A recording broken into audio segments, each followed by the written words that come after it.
everybody. Has it been a year already? Oh my gosh. I can't believe it. It's actually been a year. I'm so sorry we've neglected you from this amazing airwave, and we're back. We are back. It feels amazing.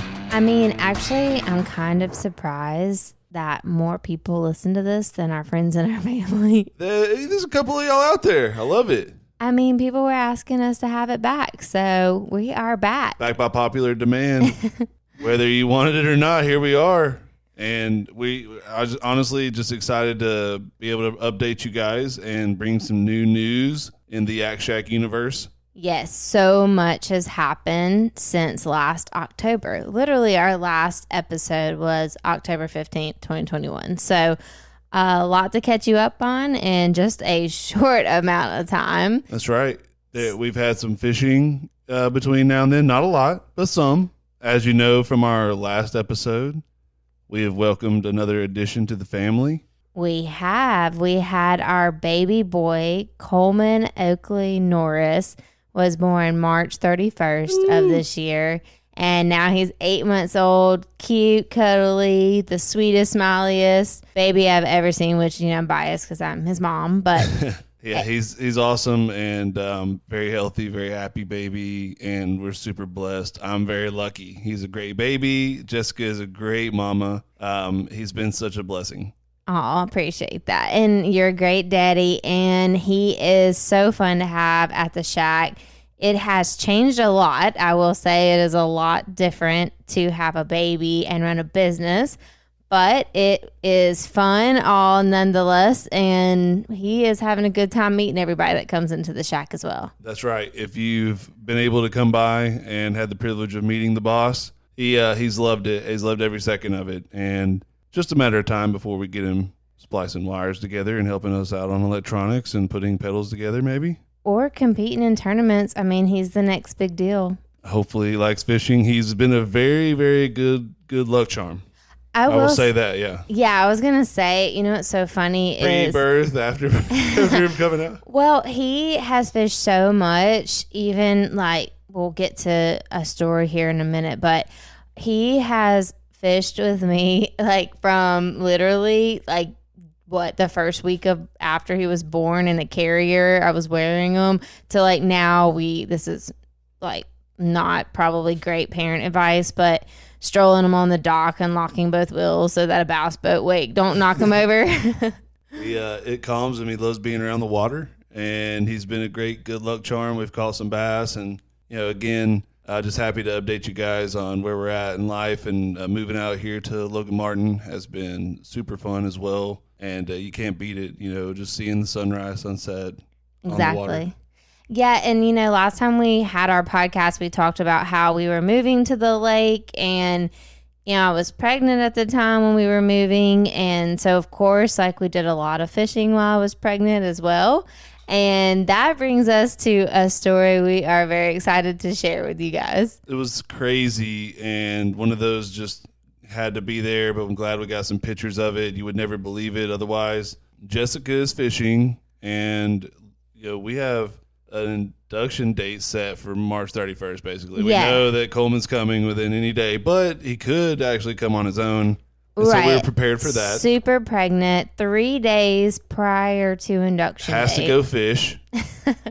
Wants to go fish, and no problem. I mean, I'm never going to fight that, ever. I don't care. And, you're very pregnant, so I know, of course, you're probably going to catch something. We're in peak bass fishing season, March 26th, I think, and the day before my brother's birthday, maybe on Andrew's birthday, I don't remember. I just remember it being 3 days before March 31st. Okay, yeah, so maybe 28th then. Yeah. But regardless, we're out on the dock, and sure enough, you hook one, and I knew you would, so I had a giant net ready from from a houseboat that was on the dock, and I went and grabbed it. Sure enough, she hooks one, just like I said, I don't need you to be bending down there. I don't want you getting, falling in the water or anything crazy happening, just freaking out. I knew cautious. If I bent down, I was probably not getting back up. So Very either pregnant I was going to fall in the water or lose the fish. Anyways, the fish is actually getting very close to the dock. and swims underneath the dock, comes back out, and I tell you, once it goes back under, I was like, just pull it back out one more time, like make sure it gets out of here into the open water, and I'll scoop him up. Mm-hmm. It was definitely fighting. As soon as it comes back into the open water, I scoop it up, and what happens? Well, first of all, I'm like, oh my gosh, we have a double. And I start freaking out and screaming. There are 2 fish in the net. 2 fish. And I'm like, yeah, of course I got 2 fish. I got a double. I've got a double. Oh my gosh. Can you believe it? Screaming. And I'm like, this other fish is massive. So we set it down on the dock, and I pull the fish out that's actually not hooked at all. It got spooked or went and protected its bed or something underneath the dock, and it was another spotted bass. Both of them Alabama bass, spotted bass, and the original one that you hooked was how big? I don't know, maybe 2 pounds. It was a pound and a half. It was over a pound. Yeah. Pound and a half is a great spot, great fish. It was long and skinny great and tournament small, bass. but yes, great tournament bass.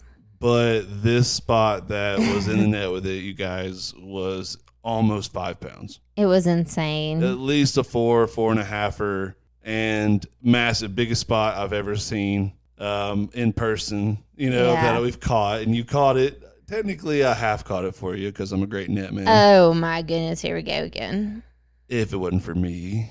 If it weren't for me fishing with the genius lures that I chose. Yeah, we all know what you were fishing with. Anyways. I was fishing with a Ned rig. How's that supposed to catch 2 fish at once? Well, obviously, the big one wanted what the little one had, and he was like, I'm going to go for this since he's going for it, and I'm bigger than you, so I'm going to get it. We'll show you guys the pics. We'll share it anytime. Gosh, that picture is terrible, it's though. I mean, I'm about 3 days. I look like...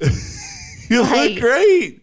You look great. You look great. I wish you guys could. Once we get brave enough to actually video these things, you guys can see. Oh my gosh, no! You looked amazing. If you're in the store, I'll show you that picture, but we are not putting that out on the internet. Oh yeah, well, y'all guys can see it.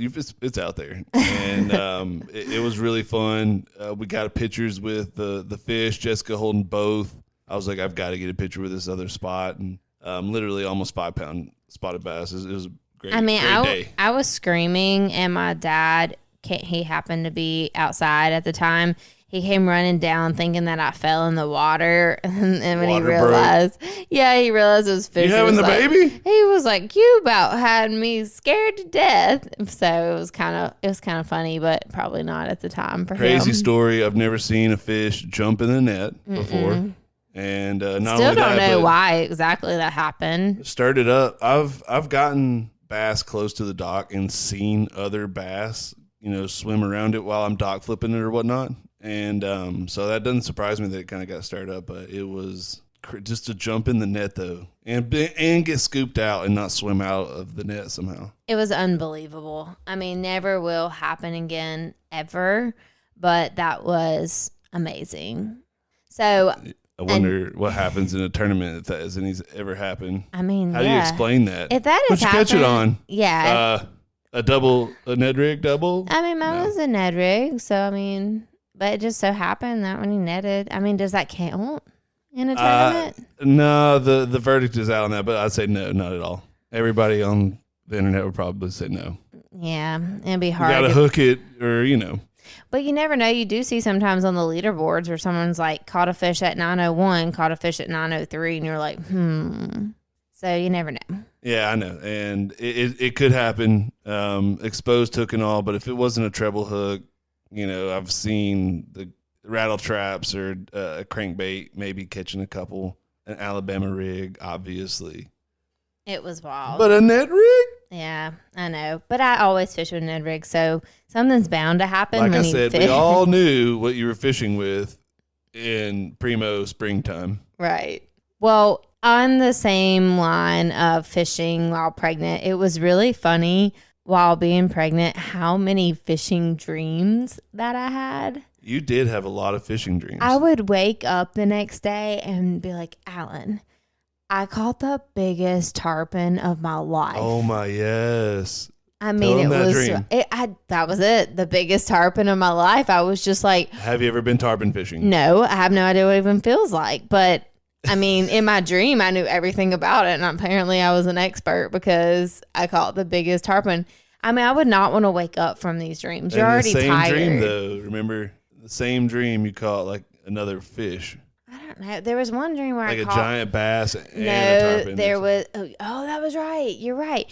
Gosh, he remembers my dreams better than me. That's when you know you're you told married. me about it, and I was like, what? I know, but How'd you catch a tarpon and a bass in the same day? It was wild. And then I had another dream. I just remember like this giant fish, and then somehow like I fell in the water, and it was like right in front of my face. I don't know. It was just wild, these fishing dreams. And they say, right, that fishing dreams mean like, doesn't mean you're pregnant, but...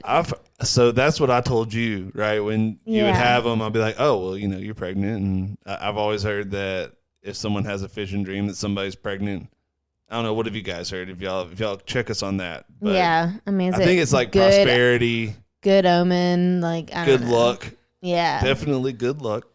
Something. Well, I needed some luck. It was great. I mean, it was obviously a good omen to have a fishing dream while pregnant. And, he's been good luck while you've fished, literally.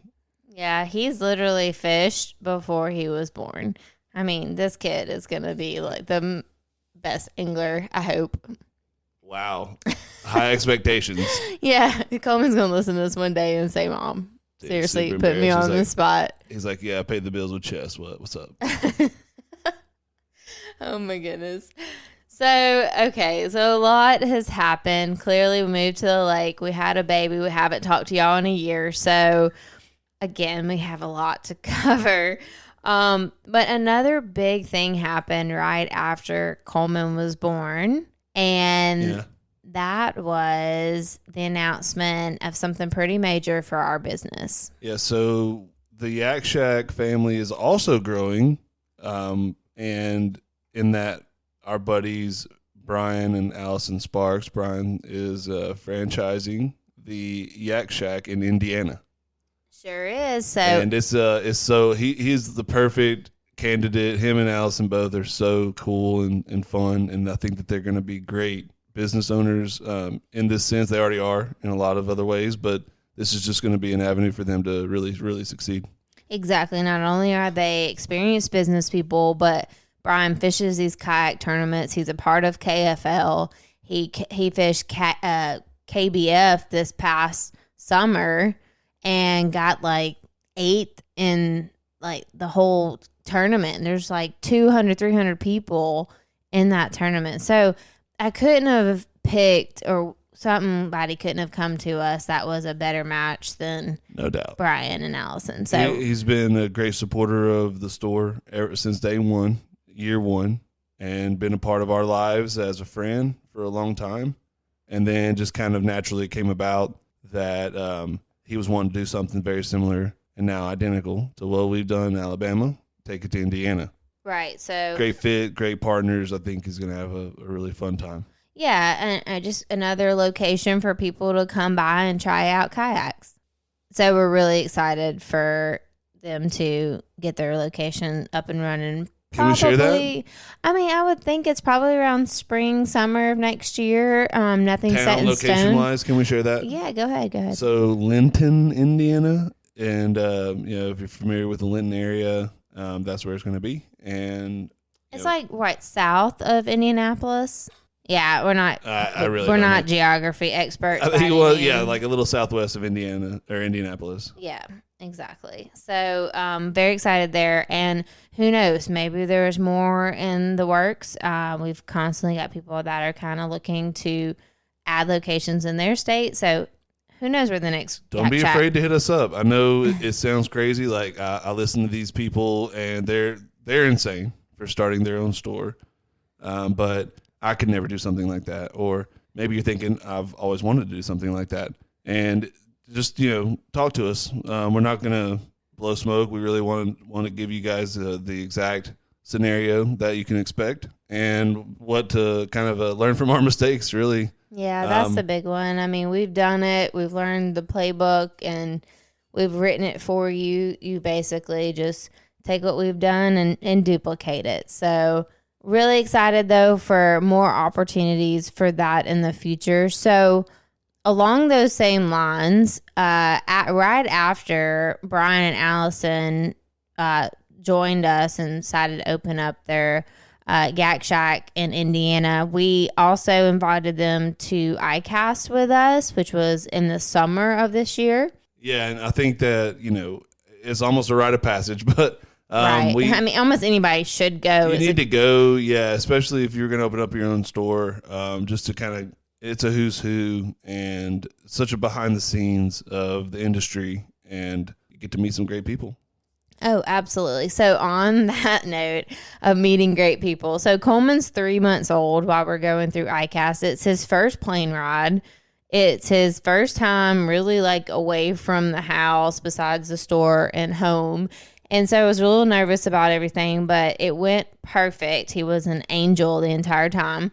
And I'm just pushing the stroller through iCast, and I come up on Kevin Van Dam talking to Mike Iaconelli, like the perfect two combo, sitting there chatting it up.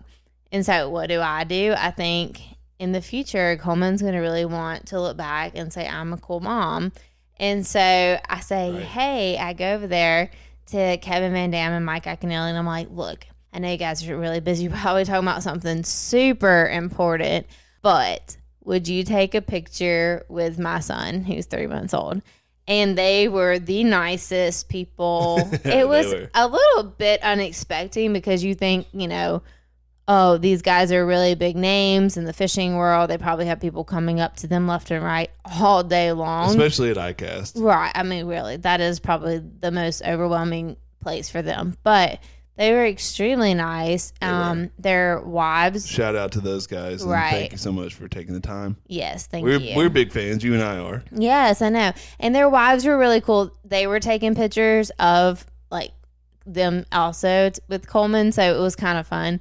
But yeah, we've got this picture now that he can look back on and be like, who's that, mommy and daddy? And, or maybe he won't have to ask that. Front and center at the showroom too. You ever come by the store, check it out. But that was really cool and just a fun time, fun trip. Yes. And much needed little vacay down in Orlando.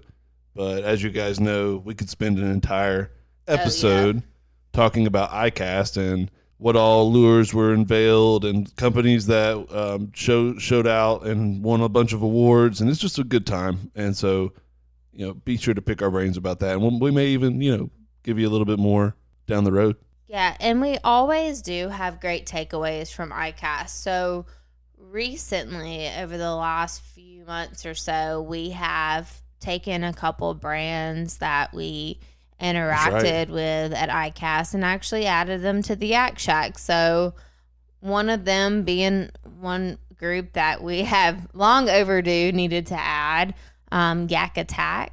That's right. And between Yak Attack, Rapala, Z-Man, it's just been a lot of fun. Yes. I think Yak Power and some of the other ones where we're doing a lot of the intricate work with customization and putting in different switches, wireless switches, wired onboard switches, but then also all of your lighting and sonar motors. It's been a lot of fun. Yeah, I mean, now that's kind of where I see the future of kayak fishing going. We've got a lot more people coming in and saying, I want to put some lights on my kayak. Or maybe they come to us and say, I just need a single stern light.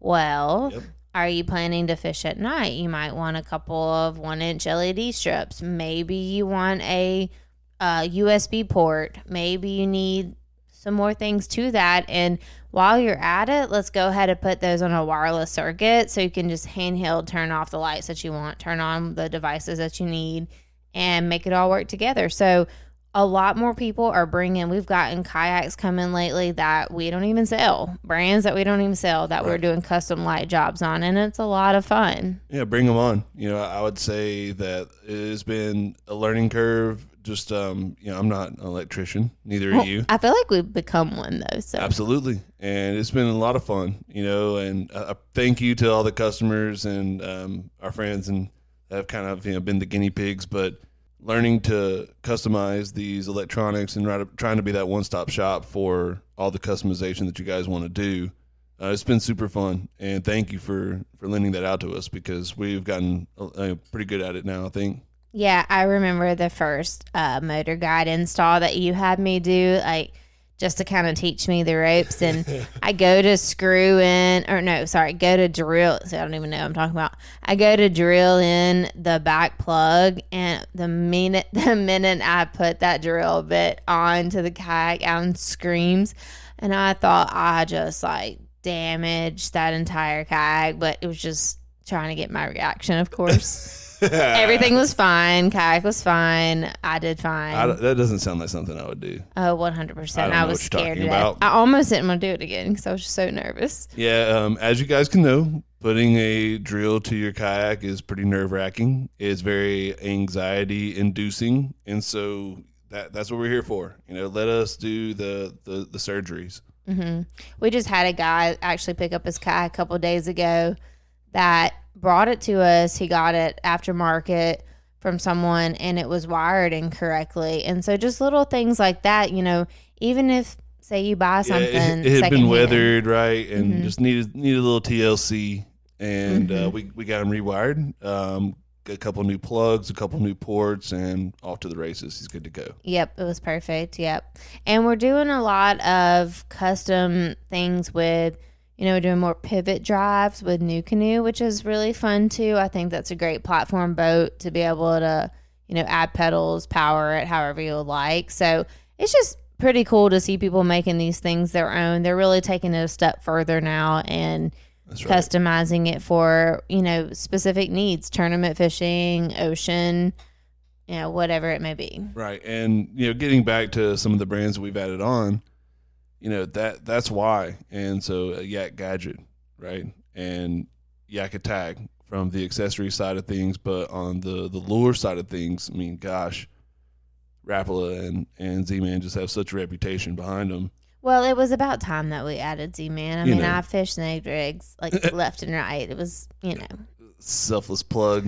I mean, really, though. Now, you guys can't come in the store and keep buying all of the colors that I use, though, or I'll accidentally slip up and say, I'm thinking of switching this. And then the next thing I know, the whole peg's gone and I have nothing to fish with. So I may not be able to tell you guys we everything. eat our own dog food, if you can't tell. I mean, we're definitely fishing everything on the pegs, guys. Like, come on. Yeah.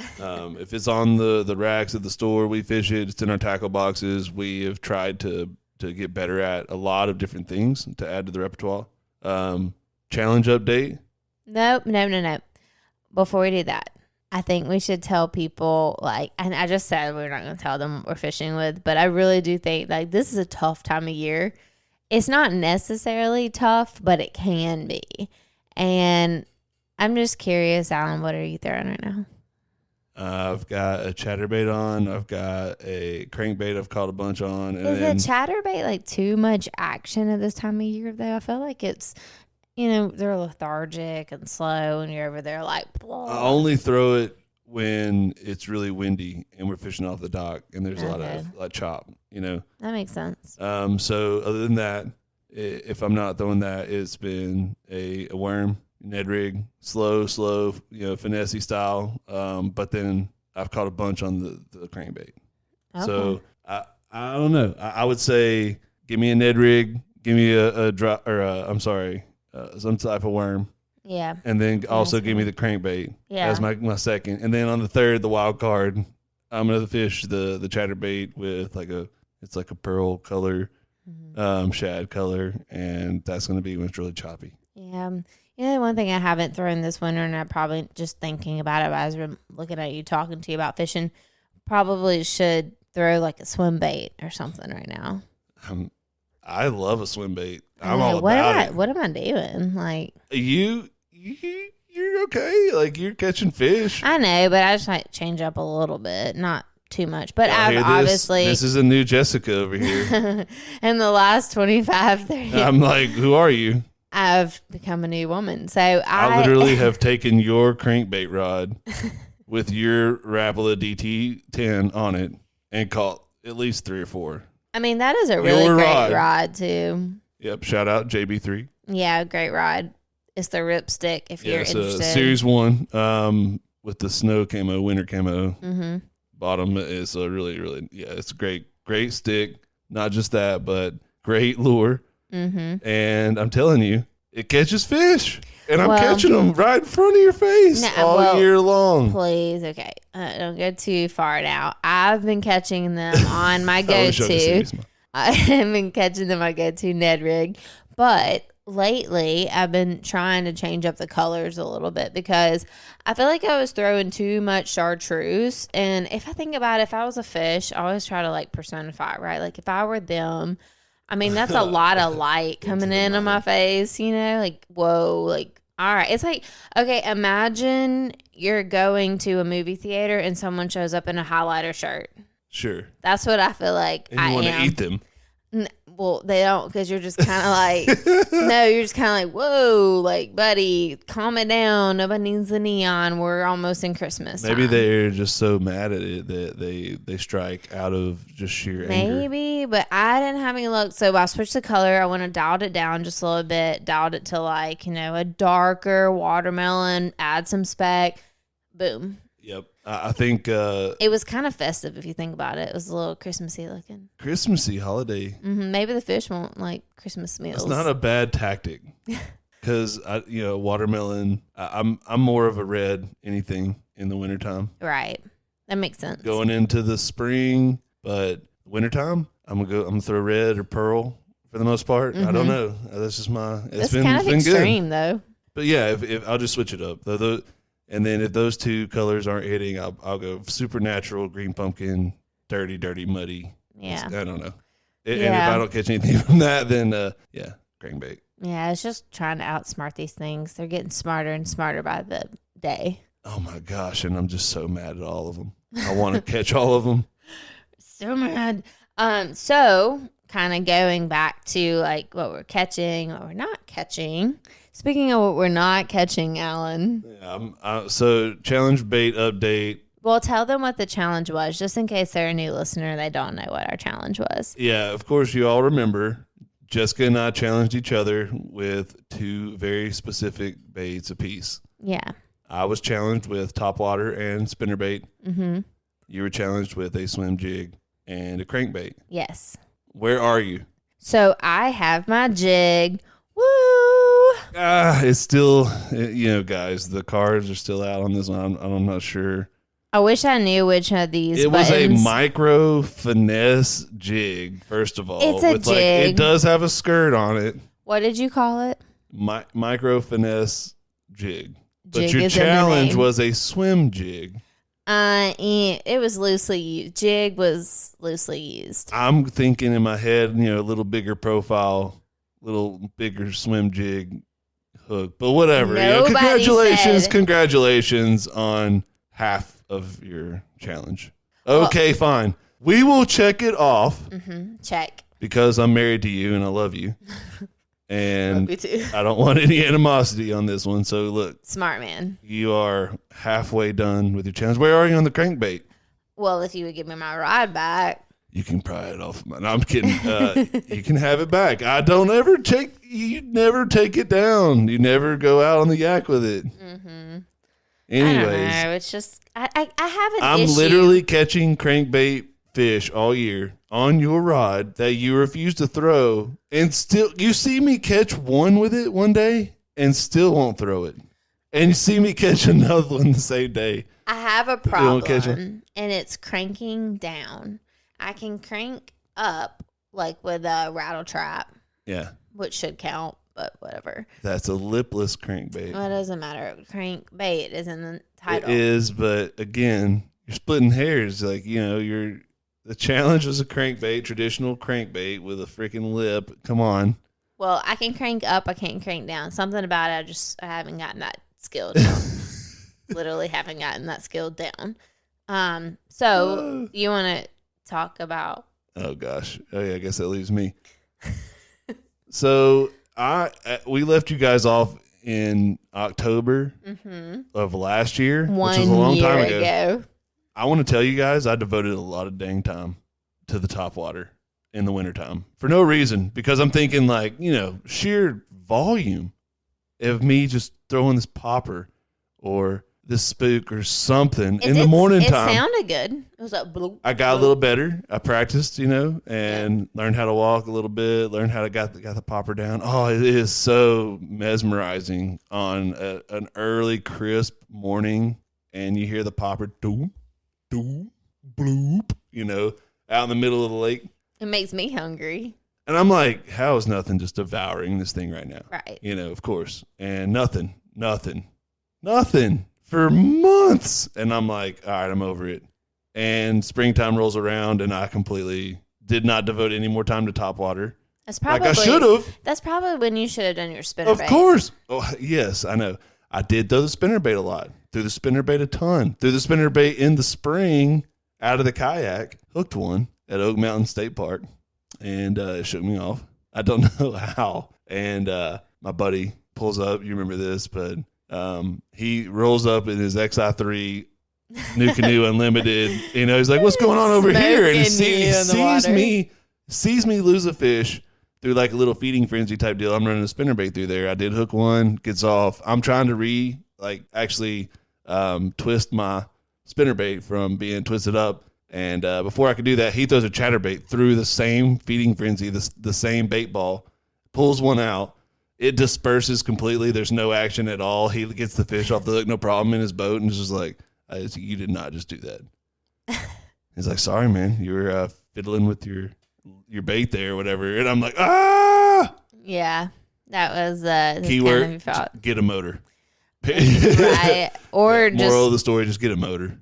Or just have a backup plan, whatever. Don't get shook off at the boat. True. So, and what did I do? I didn't devote any more time to the spinnerbait because, I was haunted by that gruesome act of friendship. So a year later, and you are still 0-0? I have caught nothing on the topwater and nothing on a spinnerbait. How is that even possible? I fish, we've got some fishing time in. I do say you devoted time to it, so maybe it's, I know that. Maybe it's color. Sure, yeah. Maybe. No, it was timing. I obviously I was just forcing it. I was. I knew I shouldn't have been throwing a spinnerbait. Would just throw it just because I'm like, God, this is some juvenile aggressive spot is going to hit this, and I will get this stupid monkey off my back. Yeah.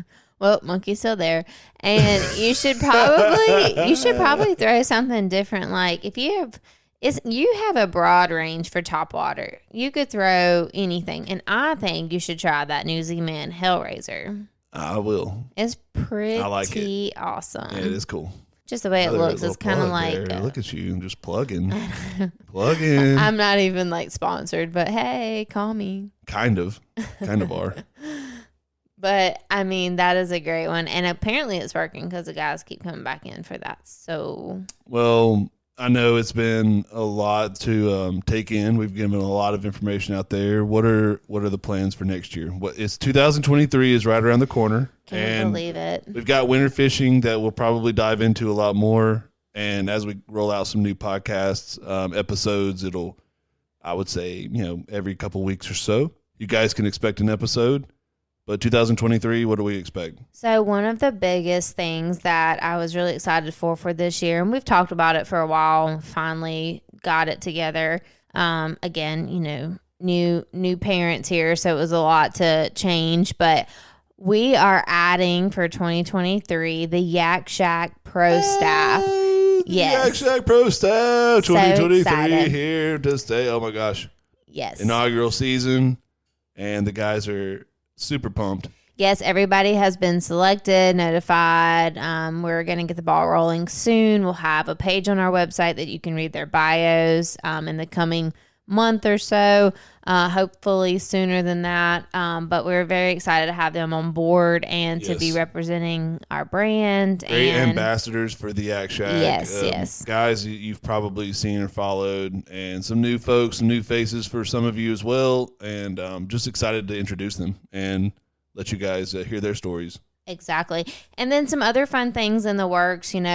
One thing that I get a lot of questions about, actually surprisingly from more females, but something I'm looking forward to doing next year and hoping that we can get this accomplished. But having guided trips, guided Right. floats, maybe working with the river keepers, things like that on some projects or resources that we can help with. Yeah, a lot more Yak Shack events and just having floats in general for us to go out on the water with you, show you some of our accessories, our habits, our best practices on the water, and then get some fishing in, get some good quality water time, paddling time together.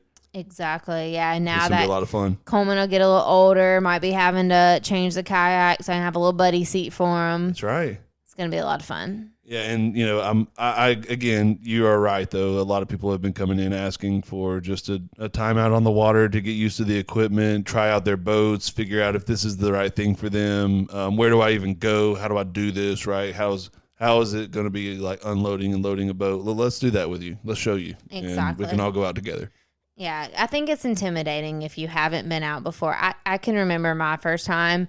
It's intimidating to be out on the water if you've never done it before and you're a little nervous about, you don't want to be stuck. And, there's a lot of safety involved as well. Right. And so follow us for events and our flagship event, our premier event that we've done the last couple of years has been Kayak MS and doing the throwdown on Lay Lake. Mm-hmm. I think we're going to be doing that again probably early May. Yep. Just like we have the last couple of years. And so we're going to go ahead and plug that, let you guys know, put it on your calendar. Yep. The Yak Shack Throwdown on Lay Lake for Kayak MS, multiple sclerosis, and maybe even a couple other causes.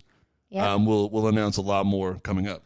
Yeah, I can't wait. And thank you guys for hanging out with us again. We're sorry we kept you hanging for a year, but we're back and we are better than ever and ready to keep getting some more guests and more content for you guys to listen to. 2023, full of surprises, a lot of events, a lot of things, Yak Shack news, and just keeping you guys up to date with everything that's going on. Thank you so much for all of the support. Yes, and as always, it's going to be a fun year. You know where to find us. You can visit our website at www.theyakshack.com. That's YAKSHAK. You can call or text us at 205-767-3201. You can also visit us on social media. We are on Facebook, Instagram, Twitter, and YouTube. So give us a holler. If you have any podcasts, come find us. If you have any podcast recommendations, you can also reach out to us at podcast@theyakshack.com. Thanks, guys, again for hanging out with us. We are just so excited to be back. That's right. Yeah, thank you. And Coleman says hello. Can't wait to meet everybody. And y'all come find us out on the water. Yeah, see you soon. Tight lines.